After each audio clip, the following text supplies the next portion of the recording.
everyone. So I am going to be making a pumpkin bread today for church tomorrow. And this is how we make our pumpkin bread. We start out with 2 cups of all-purpose flour. So it's already been measured in there. And then you need a 1/2 teaspoon of salt, a full teaspoon of baking soda, a 1/2 teaspoon of baking powder, 1/2 teaspoon of cloves, 1/2 teaspoon of ground cinnamon, and I like to use a full teaspoon of pumpkin pie spice. You're also going to need 1½ sticks of butter, softened, a whole can of, 15 ounces of pumpkin, pure pumpkin, 2 cups of sugar, and 2 eggs. So I have my oven preheated to 350 degrees. And I'm going to combine my flour with my salt and all my spices.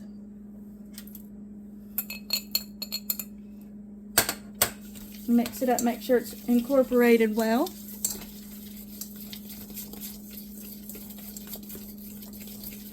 I'll show you what it looks like. You see if I turn on the light in here, maybe that'd help. There we go. Oops, sorry. So, and then this bowl, I have my 2 cups of sugar. I'm going to combine my butter. Make sure I get all of it, and there's a little bit left in there. Now, hopefully this does not get stuck to the pan like our Kentucky butter cake did. I don't know if you guys remember that one. But I never have luck with cakes. So we're going to make this pumpkin bread. Alright, you're going to mix this together. Now this pumpkin bread has all the wonderful flavors of fall. It is so good. And you see it's a little clumpy. So we are going to add our eggs one at a time.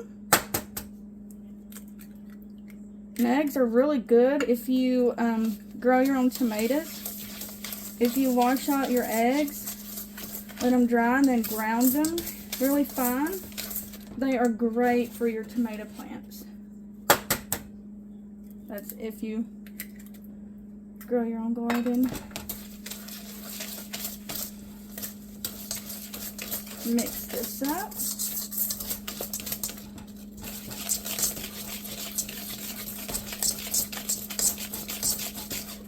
Now we're going to combine add our pumpkin.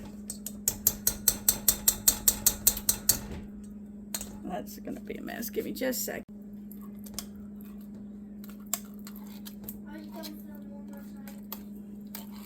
So I am adding the entire can of pumpkin, and it gives it a really beautiful color. And I love all the spices, you know, the seasonings in here. So perfect fall treat. Mix it up.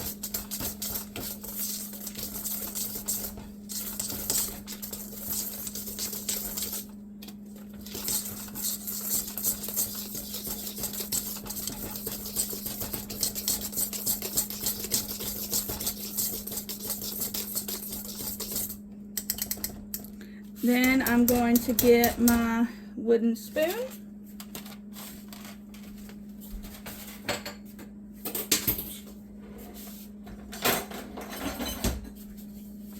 And I'm going to put my flour into my wet ingredients. Kind of be gentle at first so the flour doesn't fly out.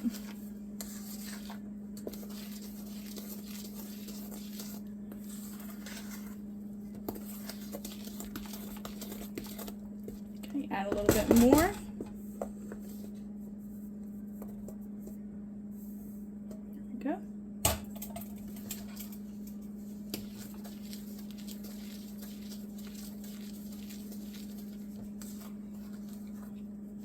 Let me get this mixed up and I'll bring you back. So I have my loaf pan here, excuse me, generously greased with Pam. Oh, my kid and I use Great Value brand. Now I'm going to pour my batter into my loaf pan. I want it to be a tall loaf. I bet if you wanted to make this into muffins, you probably could too, but I haven't tried it. I don't see why you couldn't. And if you don't want a tall loaf, you can divide it into two smaller pans, loaf pans. But I like to have a taller loaf. I'm going to smooth it out.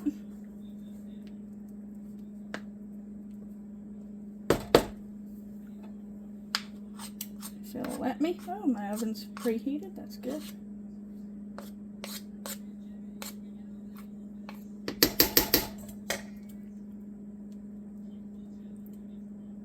Alright, now I'm going to pop it into my oven for around 60 to 75 minutes. It may take longer. And then we'll bring you right back, show you what it looks like. Alright guys, we just pulled it out of the oven and here it is in all its glory. So about 20 minutes into its baking, I did turn the temperature down from 350 to 325 and I let it finish at 325, and it took about 70 minutes since it is a larger loaf. And if you're wondering what this is in the background, it is a Cherokee tan pumpkin. We got a hard freeze and it wasn't quite ready yet, but I went ahead and picked it to see if it might continue to ripen. Y'all have a blessed day. We love you guys. Bye.